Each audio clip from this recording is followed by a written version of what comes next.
Hello friends. तो NCLEX Saunders अपनी study कर रहे थे, थ्योरी क्लासेज अपनी चल रही थी। Chapter number 28 care of new born. अब तक अपन ने इस चैप्टर के 7 पार्ट स्टडी कर लिए हैं प्रीवियसली। जो लास्ट 7th पार्ट था उसमें अपना care of new born in abnormal condition चल रही थी। ठीक है, care of new born in abnormal condition 7th part में अपन ने स्टडी किया था इरिथ्रोब्लास्टोसिस फेटालिस। एक अबनॉर्मल कंडीशन में किस प्रकार से केयर की जाती है, उसको किस प्रकार से मैनेज किया जाता है, इरिथ्रोब्लास्टोसिस फेटालिस अपन ने स्टडी किया था। और देन उसके बाद में अपन ने टॉर्च इन्फेक्शन स्टडी किया था। ठीक है, आज पार्ट पार्ट 8 अपन स्टडी करेंगे। ठीक है, किसका? Care of new born, care of new born, chapter number 28। आज इसका लास्ट पार्ट है, आज ही कंप्लीट हो जाएगा चैप्टर। ठीक है, तो देखिए नेक्स्ट जो अबनॉर्मलिटी है वो क्या रहेगी अपनी। रंग कलर चेंज कर लेता हूं मैं पेन का। Fetal fetal alcohol alcohol syndrome syndrome. ठीक है, जो नेक्स्ट अबनॉर्मलिटी है एनक्लिक्स में 9th एडिशन, जो लेटेस्ट एडिशन है उसको अपन स्टडी कर रहे हैं। फीटल एल्कोहल सिंड्रोम, देखिए क्या है ये। साथ ही साथ आपको कॉपी पेन लेकर के लिखते रहना है। ग्रुप ऑफ जो मैं साथ में लिख रहा हूँ ये सारे नोट्स ही हैं आपके लिए, ठीक है ना, सॉन्डर्स के नोट्स हैं ये। Group of condition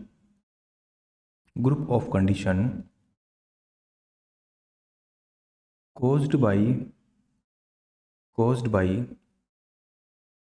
caused by mother's alcohol use during pregnancy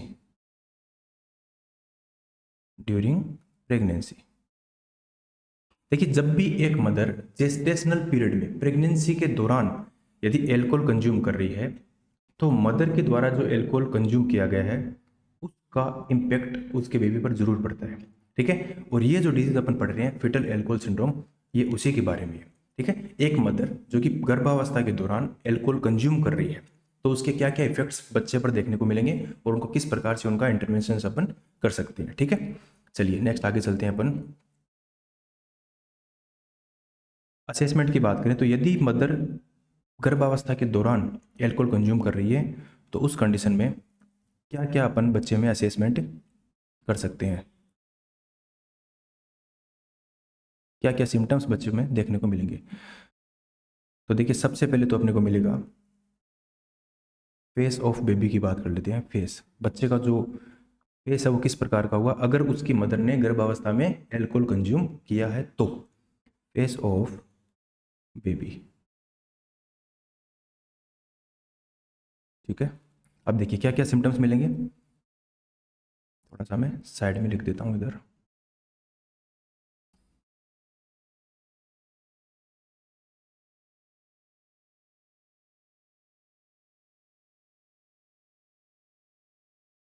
face of baby यहाँ पे लिख लेते हैं अपन। तो एक तो मिलेगा अपने को शॉर्ट, इंपॉर्टेंट टर्मिनोलॉजी है, ध्यान में रखना, स्टार लगा देता हूँ मैं यहाँ पर। Short short palpebral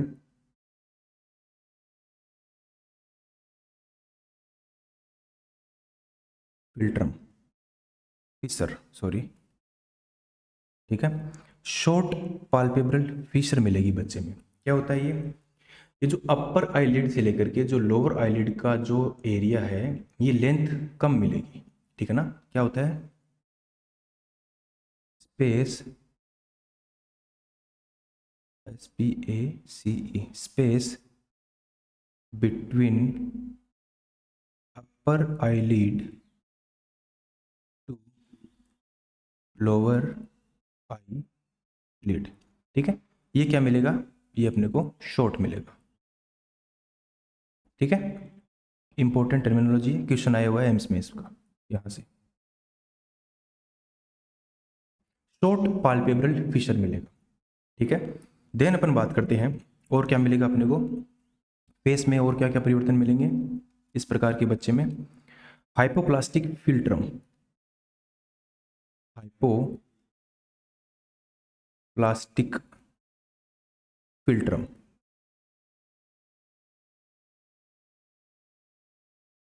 hypoplastic philtrum का मतलब क्या होता है?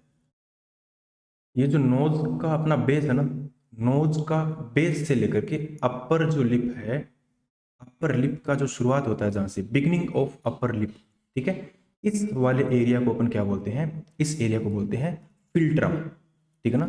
फिल्ट्रम क्या है? फिल्ट्रम इज, फिल्ट्रम क्या है? Space between, between base of the nose to upper lip, upper lip, ठीक है। जिस मदर ने गर्भावस्था के दौरान एल्कोहल कंज्यूम किया ना, उसका जो बेबी है उसमें ये जो फिल्ट्रम है ये हाइपोप्लास्टिक मिलेगा, इसका स्पेस कम मिलेगा, नेरो होगा ये, ठीक है ना। चलिए नेक्स्ट आगे चलते हैं, और क्या क्या मिलेगा? शॉर्ट साइज नोज, फेस में परिवर्तन है ये सारी की सारी। शॉर्ट नोज मिलेगा बच्चे का, शॉर्ट नोज देखने को मिलेगा, और साथ ही साथ थिन अपर लिप देखने को मिलेगा। जो अपर लिप है ये क्या मिलेगा? थिन मिलेगा। तो ये दो परिवर्तन मिलेंगे फेस में। चलिए आगे चलते हैं, और क्या क्या परिवर्तन मिलेगा, असेसमेंट पढ़ रहे हैं अपन। देन अब नॉर्मल पाल्मर क्रीज, ये नाम आपको कई बार क्वेश्चन में दिया हुआ है, बहुत बार क्वेश्चन आया हुआ है यहाँ से। अब नॉर्मल पाल्मर क्रीज, जो हाथ की हथेली की जो क्रीज है ये अब नॉर्मल मिलेगी, या तो इनकी संख्या ज़्यादा मिलेगी या फिर कम मिलेगी, ठीक है, ये मिलेगा। नेक्स्ट और क्या मिलेगा? Respiratory distress, respiratory distress, distress देखने को मिलेगा, ठीक है। रेस्पिरेटरी डिस्ट्रेस मतलब abnormal pattern of respiration, pattern of respiration, ठीक है। रेस्पिरेटरी डिफिकल्टी देखने को मिलेगी, म्यूकस सिक्रेट होता रहेगा, और क्या मिलेगा? इरिटेबिलिटी मिलेगी बच्चे में, इरिटेबिलिटी देखने को मिलेगी, और साथ ही साथ हाइपर सेंसिटिविटी देखने को मिलेगी, हाइपर सेंसिटिविटी भी देखने को मिलेगी। और बच्चा पुअर फीडिंग शो करेगा, पुअर फीडिंग शो करेगा, और समटाइम्स सीजर भी देखने को मिल सकता है, ठीक है। तो ये सब चीज़ें अपने को फिटल विद, जिसके ऐसा बच्चा जिसकी मदर ने गर्भावस्था के दौरान एल्कोहल कंज्यूम किया है, तो उसमें ये सिम्टम अपने को देखने को मिलेंगे, फिटल एल्कोहल सिंड्रोम जिसको अपन बोलते हैं। चलिए अब बात करते हैं अपन इसके इंटरवेंशंस की। इंटरवेंशन क्या क्या मैनेजमेंट कर सकते हैं अपन?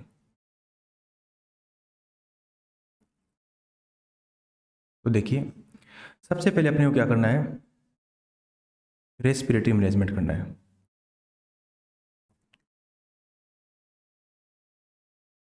रेस्पिरेटरी जो अबनॉर्मलिटी है उनको क्या करना है? मैनेज करना है। लाइक अपन क्या क्या कर सकते हैं? O2 कर सकते हैं, सक्शनिंग कर सकते हैं, O2 दे सकते हैं, बच्चे को O2 सप्लाई दे सकते हैं, और साथ ही साथ सक्शन करके एयरवे को क्लीन कर सकते हैं, ठीक है। चलिए नेक्स्ट अपन बात करते हैं, और अपन क्या करेंगे? प्रोवाइड, प्रोवाइड साइडलाइन पोजीशन,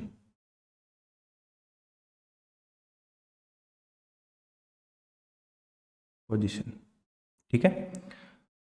किसके लिए? To drain out, to drain out secretion,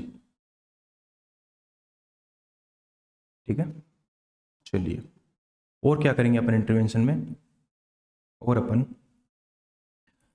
resuscitation equipment जो है, इक्विपमेंट अवेलेबल रखेंगे,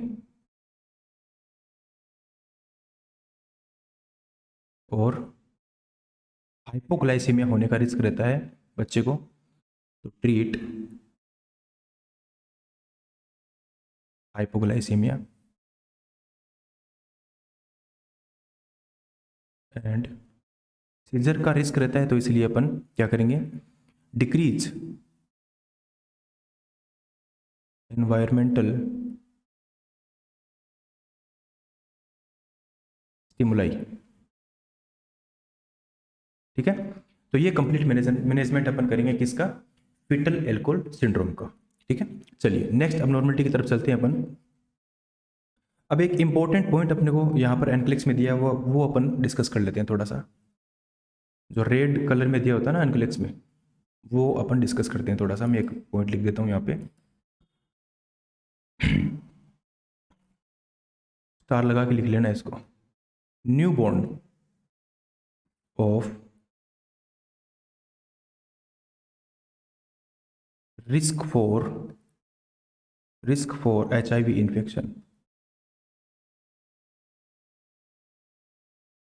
infection need to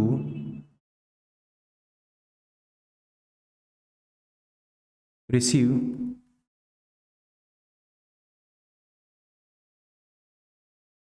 all recommended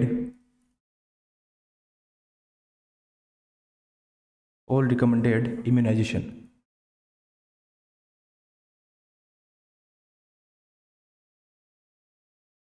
at regular schedule।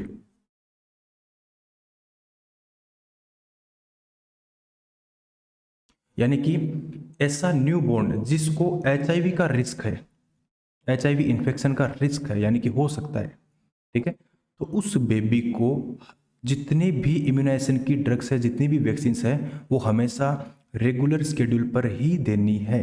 ठीक है, very very important point. But कई बार क्वेश्चन आया हुआ है यहाँ से एग्जामिनेशन में, बट लाइव अटेन्यूएटेड जो वैक्सीन है, live attenuated vaccines are not administer.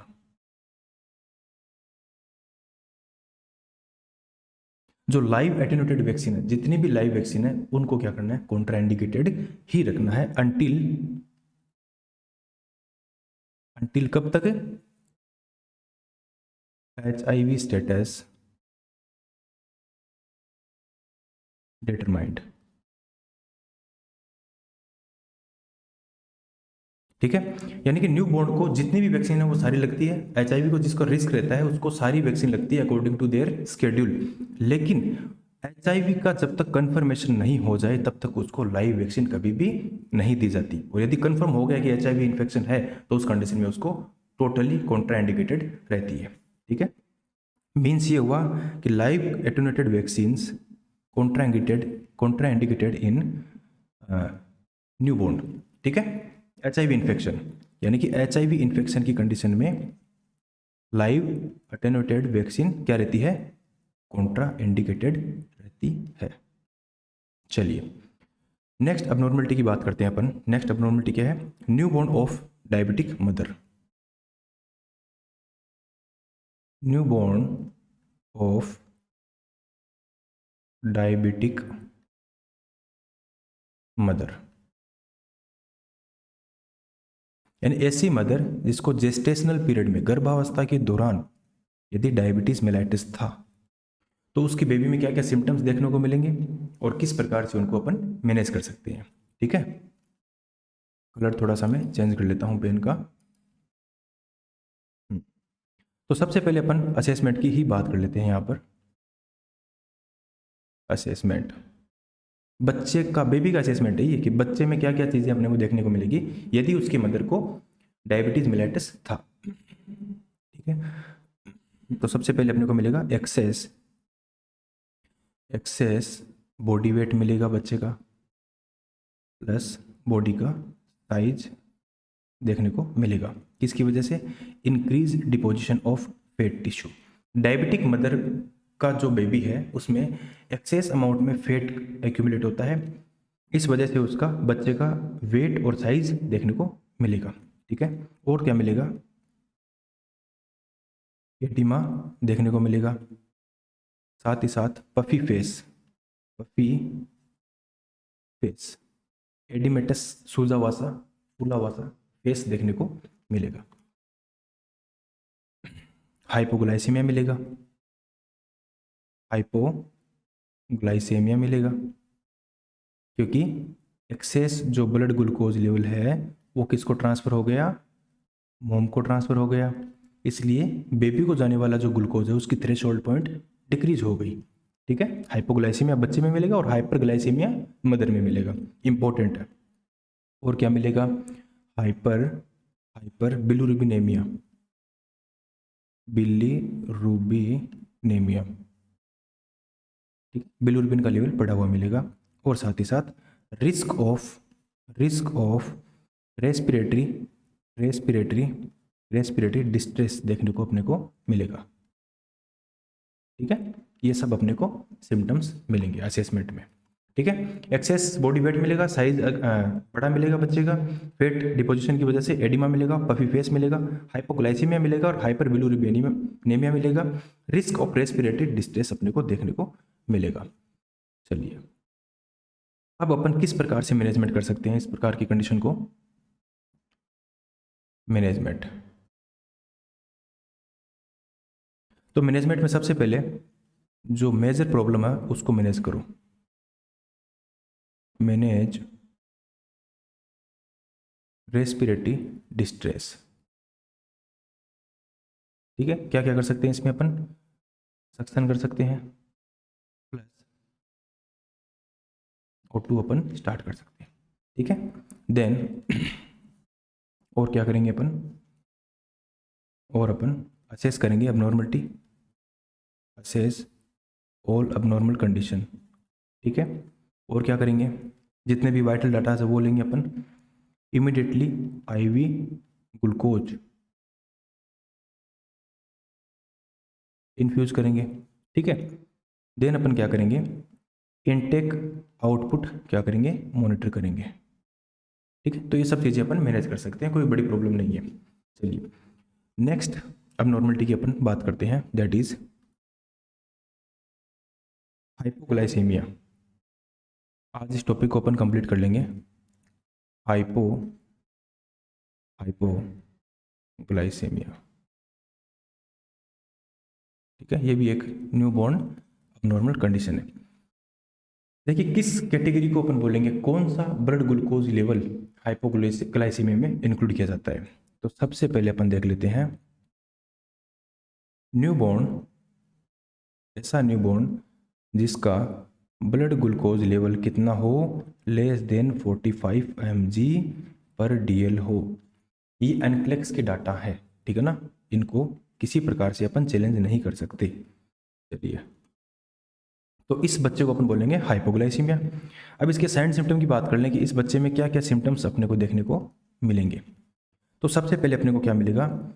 Increase respiration rate मिलेगा। हाइपोग्लाइसीमिया, जब भी बॉडी हाइपोग्लाइसीमिया में जाती है तो सिंपैथेटिक लाइक रिएक्शन जो सिम्टम्स हैं वो अपने को देखने को मिलते हैं, लाइक रेस्पिरेशन इंक्रीज होगा, ट्विचिंग देखने को मिलेगा,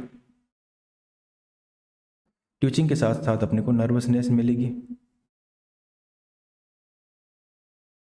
ये अपने को देखने को मिलेगी, और अपने को ट्रेमर मिलेंगे, क्योंकि ग्लूकोज की कमी की वजह से ब्रेन जो है वो प्रॉपर फंक्शनिंग नहीं कर पाता। ट्रेमर देखने को मिलेंगे, हाई पिच क्राई मिलेगा, हाई पिच क्राई देखने को मिलेगा, और साथ ही साथ लिथार्जी, सुस्त मिलेगा बच्चा, और समटाइम्स सीजर्स में अकर, सीजर भी आ सकते हैं। तो ये सब चीज़ें अपने को साइन सिम्टम के रूप में देखने को मिलेगी। चलिए, नेक्स्ट अपन बात करते हैं मैनेजमेंट की, किस प्रकार से अपन इस कंडीशन को मैनेज कर सकते हैं। मैनेजमेंट की बात कर लेते हैं, ठीक है, तो इंट्रावीनस IV ग्लूकोज दे करके अपन इस कंडीशन को मैनेज कर सकते हैं। और लास्ट अपना आज का टॉपिक बचता है, दैट इज लास्ट टॉपिक क्या है अपना, इन्फेंट विथ चोकिंग। ठीक है, इसको अपन बोलते हैं फॉरेन बॉडी एयरवे ऑब्स्ट्रक्शन। बच्चे का एयरवे में कोई ऑब्जेक्ट फंस गया है, कोई सिक्का फंस गया है या कोई छोटे मोटा कोई चौक का टुकड़ा या कुछ ऑब्जेक्ट फंस गया है, तो उसको अपन बोलते हैं चोकिंग। रेस्पिरेटरी डिफिकल्टी, इमरजेंसी है ये। ठीक है, तो इस कंडीशन में अपन क्या कर सकते हैं, इस कंडीशन में जो मैं चीज़ बता रहा हूँ देखना है इस चीज़ को। Take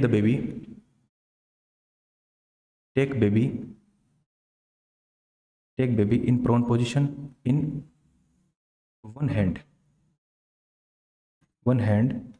on prone position. उल्टा लेना है बच्चे को एक हाथ में, उल्टा लेटा देना है यहाँ पर ऐसे, ठीक है ना, माउथ उसका डाउनवर्ड रहना चाहिए। और देन क्या करना है, हेड उसका लो रखना है, और देन गिव 5 बैक स्लैप, 5 उसको थपथपी देनी है पीठ पर। ठीक है, 5 से 10 सेकंड के बाद में ऐसा प्रोसीजर दोबारा दोहराना है, जो ऑब्जेक्ट है वो बाहर निकल जाएगा। तो इस प्रकार से अपन क्या कर सकते हैं, फॉरेन बॉडी एयरवे ऑब्स्ट्रक्शन को मैनेज कर सकते हैं। इसी के साथ चैप्टर नंबर 28 कंप्लीट होता है। कल स्टार्ट करेंगे चैप्टर नंबर 29। धन्यवाद।